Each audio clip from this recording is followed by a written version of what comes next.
kama tinde. Yanategea sana. Salimia sana mzee wangu pale Sombo Mwachizi.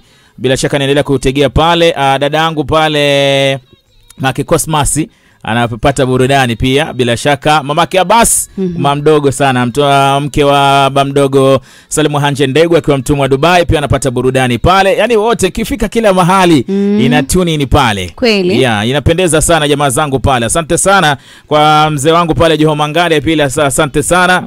Inapata burudani. Twende na jambo linalokera Zai. Kweli. Jambo linalokera ni mvua hii. Mimi leo mtu ameniudhi na asubuhi sana vile tumekuwa na subra.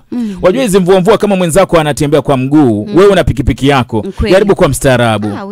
Hata pia magari. Kuna jamaa amepiga maji, akapiga maji pwa, yakamrukia mwenzake. Yakanirukia wewe.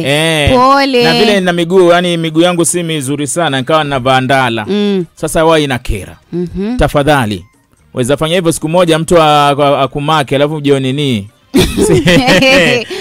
Si vizuri. Kweli. Ukiwa na kipando angalau kuwa na ustaarabu fulani pale. Waache kuimalia tu.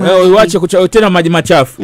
Alafu wajua chengine kwamba hizo mvua Zai kama zinanyesha, mtu ufungulia bomba la maji taka. Ni kweli. Unaona yanakuja, anasafisha. Yani hapo ndo ampatirwa. Hapo. Kero. Twende na jambo linalokera.